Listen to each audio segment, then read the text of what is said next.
datangnya dari Muasib dari Malaysia. Semoga Habib sehat selalu. Amin. Amin ya rabbal alamin. Izin bertanya nih Habib, apa hukumnya selaku tokoh ikut berpolitik atau ustadz ikut berpolitik sampai bertengkar dalam masjid? Di sini kan ada pemilu ya Habib. Mohon penjelasannya Habib.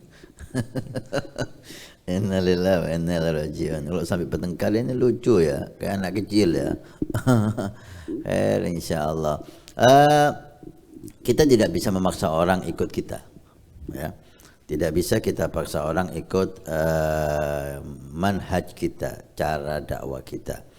Tapi alhamdulillah kita putra-putra Sayyidi Habib Umar yang belajar dengan beliau dan pencinta beliau baik di Darul Mustafa atau di cabang-cabangnya, beliau telah memberikan panduan dalam dakwah.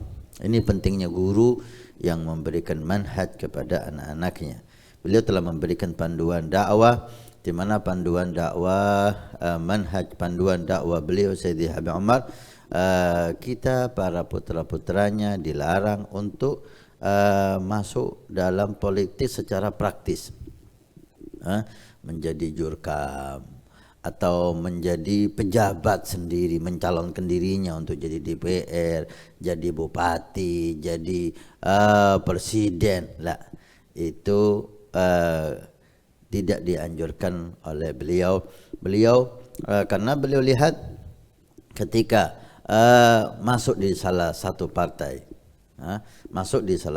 partai apapun itu, maka kita terkurung di partai itu. Kita bisa memberi manfaat, tapi hanya partai itu. Karena kita udah dicap oleh masyarakat dengan baju partai itu. Kita nggak bisa lagi dakwah ke partai yang lain.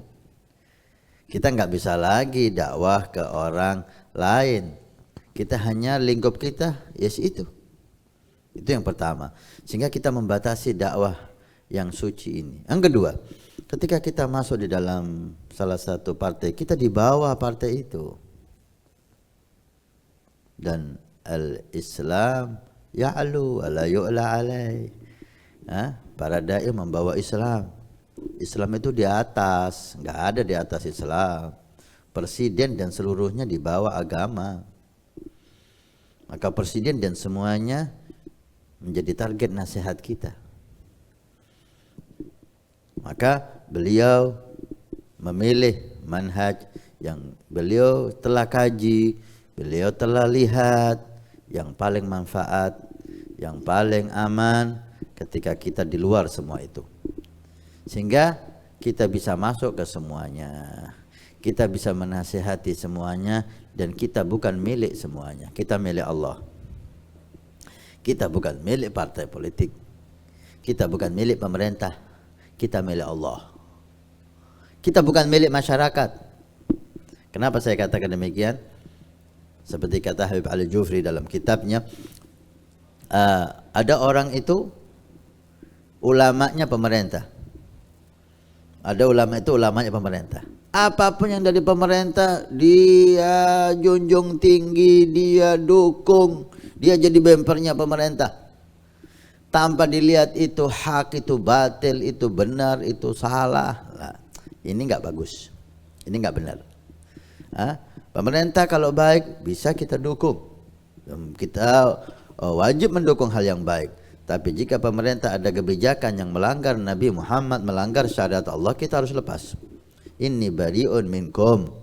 Dalam hal ini saya tidak ikut-ikut. Karena ketika kita bisa nasihat, kita nasihati dengan baik. Ketika kita nggak bisa menasihati mereka, lepas. Inni bari'un minkum. Saya nggak ikut-ikutan dalam hal ini. Yang baik kita siap bantu. Tapi yang jelek, la. Karena kita bantu antum ini untuk Allah. Untuk Allah. Ketika mungkar, kita nggak mau. Ada ulamanya masyarakat. Apa ulamanya masyarakat? Yang diinginkan masyarakat dia lakukan. Kebanyakan masyarakat itu terprovokatori ya dengan orang-orang politik. Sehingga juga kita lihat apapun yang dilakukan pemerintah Orang-orang yang berkepentingan itu membuat suasana umat ini menolak, umat ini membenci, umat masyarakat ini mencaci. Sehingga kebanyakan pemerintah itu tidak disenangi masyarakat. Siapapun yang jadi tidak akan disenangi masyarakat. Kenapa? Karena di luar sana ada orang-orang yang berkepentingan yang menjadikan masyarakat itu membenci pemerintah. Ulama ada yang jadi juru tombaknya umat, juru tombaknya masyarakat. Masyarakat nggak senang apa, dia ikut nggak senang. Masyarakat ke barat, dia ikut ke barat. Masyarakat ke timur, dia ikut ke timur. Sehingga tanpa disadari dia masuk dalam politik. Dan itu jelek. Kita bukan milik masyarakat. Seperti hanya kita bukan milik pemerintah. Kita bukan milik partai politik. Siapa yang benar kita dukung. Siapa yang salah kita nasihati. Gak mau nasihati ini Bariun. Sekarang ini banyak masyarakat diajak untuk membenci penguasa.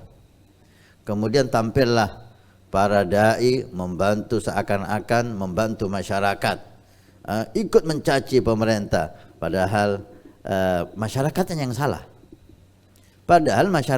salah. Tetap dia bela karena ini arus. Kalau dia melawan arus dia akan benturan dengan masyarakat dan inikah dan itukah, ketakutan-ketakutan yang dia khawatirkan. Ini salah. Ulama pemerintah salah, ulama masyarakat salah. Yang benar ulamanya Allah. Pemerintah salah dia nasihati, enggak mau dinasihati. Inni bariun minkum, saya lepas dari anda, saya enggak mau dalam hal ini ikut dengan anda. Masyarakat salah dinasihati, enggak bisa dinasihati. Saya lepas dengan urusan anda dalam hal ini wahai masyarakat. Karena kita milik Allah, kita ingin ridhonya Allah, bukan ridhonya pemerintah, bukan ridhonya masyarakat. Masya Allah, langkah indahnya. Sehingga tidak bisa, bukan milik siapapun, tidak dikuasai siapapun, dikuasai oleh Allah, Rasul sallallahu alaihi wasallam. Ini manhaj kita. Sehingga pemerintah mau senang, pemerintah mau benci, masyarakat mau senang, masyarakat mau benci, gak ada di buku mereka. Yang penting Allah ridha, Rasulullah ridha. Ini manhaj dari guru mula kita, sehingga kita dihimbau untuk keluar dari sirak, dari pertengkaran ini. Karena politik ujung-ujungnya juga politik. Oleh karena itu kita di luar dan kita menasihati semua yang di dalam dan yang di luar. Mau menerima nasihat kita ahlan, enggak mau ahlan, selesailah. Karena tugas kita hanya menyampaikan, kita tidak memaksa. Tapi kita ikut bertengkar? Lah. Kita ikut berebut? Enggak. Ini manhaj kita.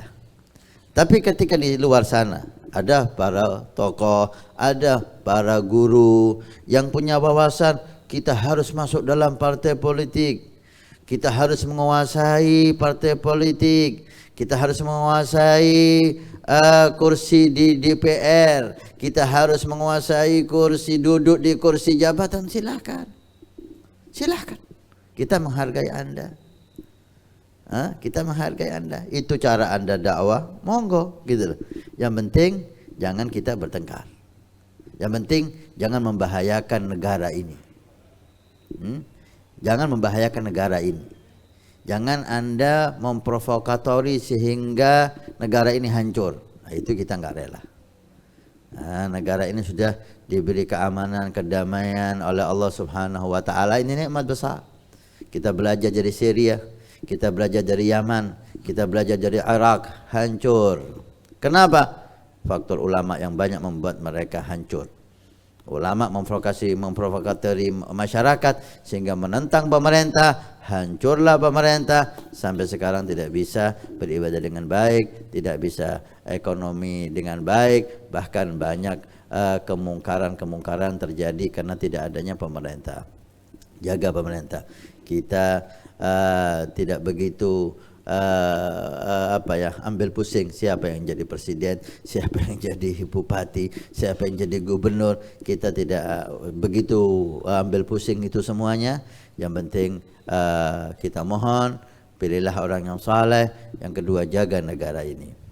Jangan atas agama digunakan alat untuk politik. Jangan agama digunakan alat untuk menyalahkan siapapun.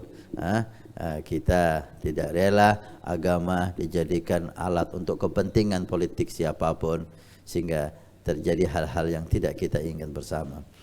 Ini dari kita yang kita ambil dari yang kita pahami dari guru mula kita Sayyidi Habib Umar tentang pertanyaan Anda sampai bertengkar dalam masjid dan beliau seorang ustadz. Ini siapapun akan berkata sangat disayangkan dan sangat memalukan.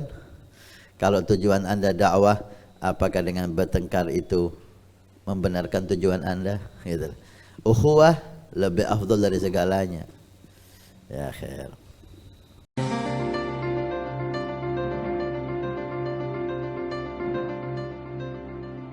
Nabi bersabda, "Man bana masjidan banallahu baitan fil jannah." Siapa yang ikut membangun masjid, maka Allah akan membangunkan rumah di surga. Pondok Pesantren Nurul Iman akan membangun masjid 2 lantai plus aula. Maka kami mengajak untuk kita dan Anda mendapatkan rumah di surga. Kami membutuhkan 2.000 orang, per orang 100.000 per bulan selama 1 tahun. Silahkan Anda daftarkan diri Anda atau almarhum dari orang tua keluarga Anda yang sudah meninggal, atau Anda niatkan untuk putra Anda supaya menjadi putra yang saleh salehah.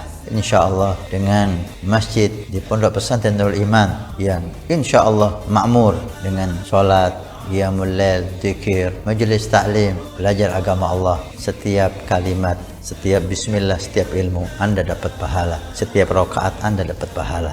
Hani'an lana wa hani'an lakum kalau kita punya rumah di surga Allah. Mudah-mudahan Allah mencatat kita sebagai hamba yang punya rumah di surga.